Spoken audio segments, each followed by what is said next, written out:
계속해서 대구 경북 소식 전해드리겠습니다. 휴일인 오늘 대구와 경북 지역에서는 올 들어 첫 황사가 관측됐습니다. 오늘 새벽 4시 대구에서는 미세먼지 농도가 1세제곱미터에 208 마이크로그램, 안동에서는 188 마이크로그램을 기록하는 등 옅은 황사가 관측됐습니다. 앞서서도 보도가 있었습니다만 주말과 휴일 대구와 경북에서 대형 산불이 잇따랐습니다. 어제 오후 3시 40분쯤 포항시 북구 용흥동에서 발생한 산불은 발생 17시간 반 만인 오늘 오전 9시쯤 꺼졌습니다. 비슷한 시각 포항시 연희읍에서 발생한 산불은 임야 3헥타르를 태우고 오늘 아침 7시에 꺼졌고 같은 시각 봉화군 제산면에서 난 산불은 임야 15헥타르를 태우고 오늘 오전 10시쯤 꺼졌습니다. 어제 저녁 7시쯤에는 대구 달서구 앞산에서도 불이 나 임야 0.3헥타르를 태우고 오늘 아침 진화됐습니다. 한 명이 숨지고 14명이 다친 포항시 용흥동 산불의 원인은 어이없게도 한 중학생의 불장난으로 밝혀졌습니다. 장난삼아 낙엽 더미에 지른 불이 돌이킬 수 없는 재앙이 됐습니다. 김영희 기자가 보도합니다.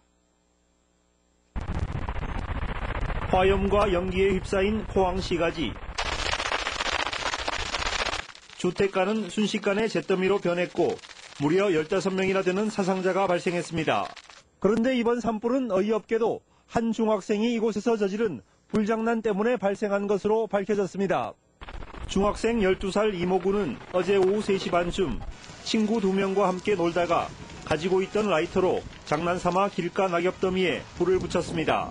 풀가랑잎에 라이터를 갖고 불을 붙였는데 호기심에 의해서 불을 붙였는데 갑자기 그때 바람이 몰아쳐가지고 중학생이 저지른 한순간 불장난에 수십 년 일궈온 삶의 터전을 잃게 된 피해 주민들은 말문이 막힙니다. 장난을 그랬으면 너무나 억울하다요. 너무나 어처구니없어 피해가 뭔지 이게 말할 수가 있는겨. 참 너무나 난감합니다. 난감해요. 피해가 이만저만 아니라서 우리 여기 포항 시민의 한 사람으로서 정말 너무 참담합니다. 발화 지점은 아파트 뒤편 한적한 곳. 평소에도 청소년들이 담배를 피우거나 불장난이 잦아 화재 위험이 높았습니다. 애들 담배 피거나 불장난하는 애들 좀 있었거든요. 드문드문. 그게 하루 이틀 일이 아니고요. 또 포항시 연희읍 우봉리 화재도 양봉업자가 벌통을 쏟아가던 중 부주의로 불씨가 날리면서 대형 산불로 이어졌습니다. 양봉업자가 약통을 소독하면서 불을 사용했는데 때마침 강풍이 불어서 불씨가 인근 야산으로 튀면서 철없는 장난이나 실수로 인한 산불로 누군가는 가족이나 집을 잃었고 잿더미로 변한 현실에 절망하고 있습니다. MBC 뉴스 김향일입니다. 전국 최초로 대구와 광주에서 방송통신 중학교가 문을 열고 입학식을 가졌습니다. 가장 나이 어린 입학생이 환갑을 맞은 할아버지인데 늦깎이 중학생들의 배움에 대한 포부 한번 들어보시죠. 권윤수 기자가 취재했습니다. 충청남도 당진시에 살고 있는 69살 강우영 씨는 5남매 중 넷째로 태어나 어려운 살림에 학업을 이어가지 못한 것이 평생 마음에 걸렸습니다. 이번에 방송통신 중학교에 입학하게 된 강 씨는 드디어 한을 풀게 됐다고 말합니다. 너무 먹고 살기도 어렵고 정말로 힘들었던 시절이어서 먹고 살기 바빠가지고 공부를 못했는데 그것이 한이 돼가지고 대구고등학교 부설 방송통신중학교의 늦깎이 신입생은 모두 70명. 290여 명이 몰려 4.2대 1의 높은 경쟁률을 보일 정도로 배움에 대한 열정은 뜨겁습니다. 최연소 입학생의 나이가 60, 최고령자는 고희가 다 된 할아버지입니다. 이제 중학교 1학년 입학했으니까 열심히 해야죠. 제가 할 수 있는 데까지 해가지고 끝까지 해볼 작정입니다. 평소 온라인으로 강의를 듣고 2주에 한 번씩 출석해 수업도 받습니다. 저희 3남매 정말 3명 다 대학 공부까지 시킨다고 너무너무 고생 많이 하셨는데 이번에 이런 좋은 기회가 있어서 내년에는 60명이 정원인 청소년 반도 개설돼 세터민과 다문화 가정 자녀 등을 대상으로 신입생을 모집할 계획입니다. 부푼 꿈을 안고 새로운 시작을 준비하는 만학도들. 배움에는 늦음이 없다는 것을 몸소 보여주고 있습니다. 고마워. 엄마 열심히 해. MBC 뉴스 권윤수입니다.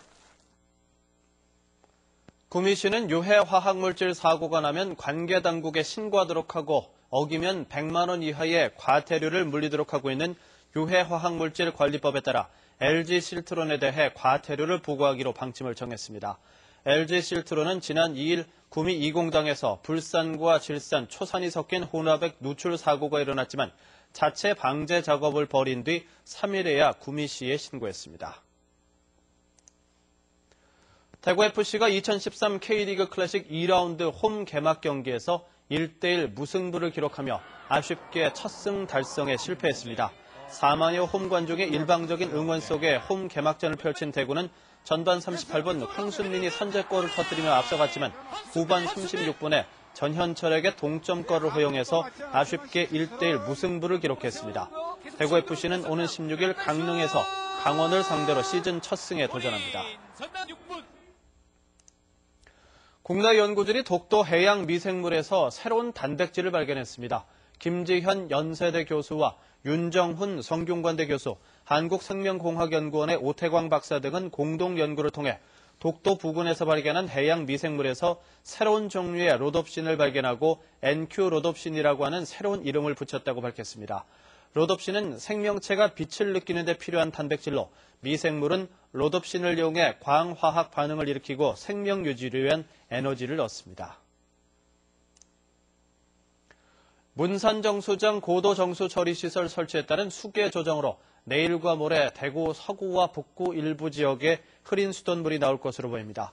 대구시 상수도사업본부에 따르면 흐린 수돗물이 나올 것으로 예상되는 시각은 내일 밤 10시부터 모레 새벽 6시 사이입니다. 대구 경북 소식 전해드렸습니다.